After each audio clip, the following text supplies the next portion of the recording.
So with that, I will quickly summarize that this is an important field that in many ways has its origins, if you will, from important natural products such as heparin that have been studied for a number of years.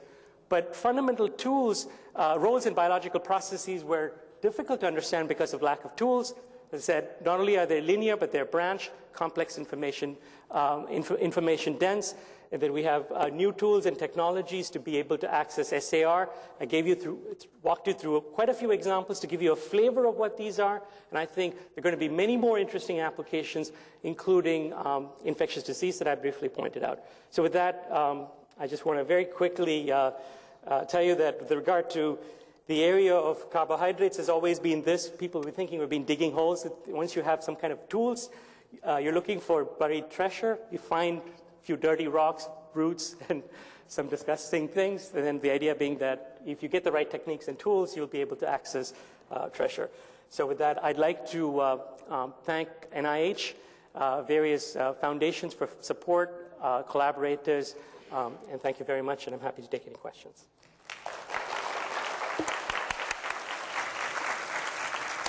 Thank you very, very much for a very interesting, intriguing look at the future.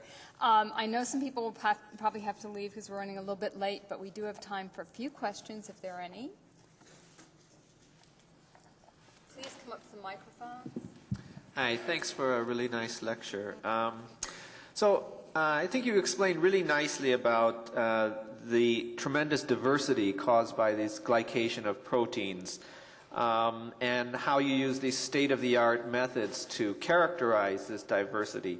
But I was wondering if you could elaborate a little bit further on what is the evidence that that tremendous diversity actually encodes function. So in other words, you said, for example, erythropoietin, there's 150 different kinds.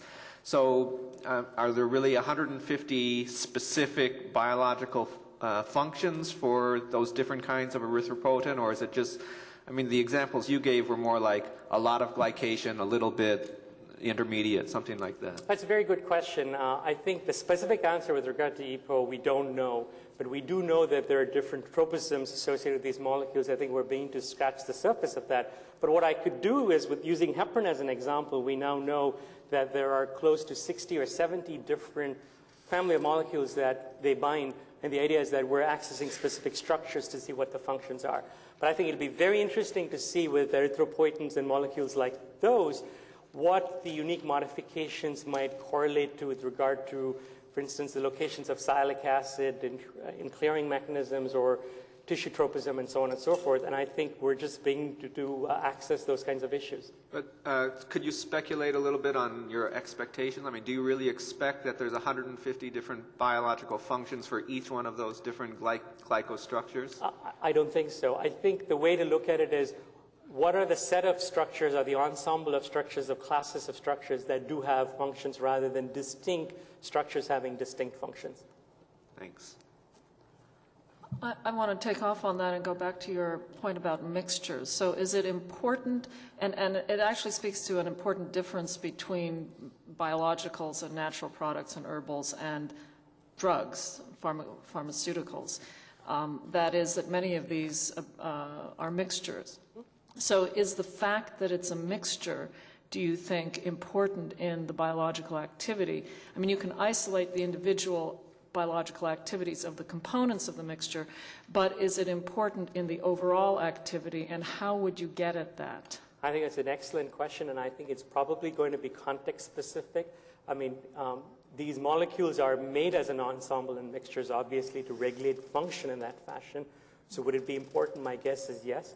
But to your point, could we take a strategy where we could take the components or compartments to see what the structure-function basis is? Yes.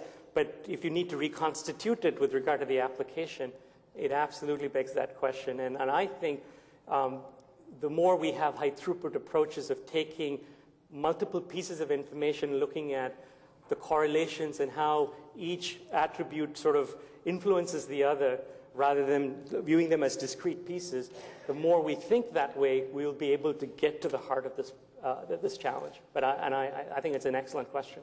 Thanks. Dr. Strauss had a question.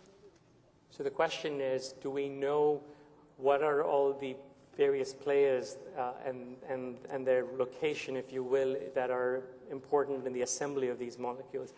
I think, again, that's one of the probably the most central questions in the field: what regulates biosynthesis, and how do the various enzymes that make these molecules come together, and in what fashion? I think the short answer is we're, again, at the very early stages of trying to really identify the various enzymes.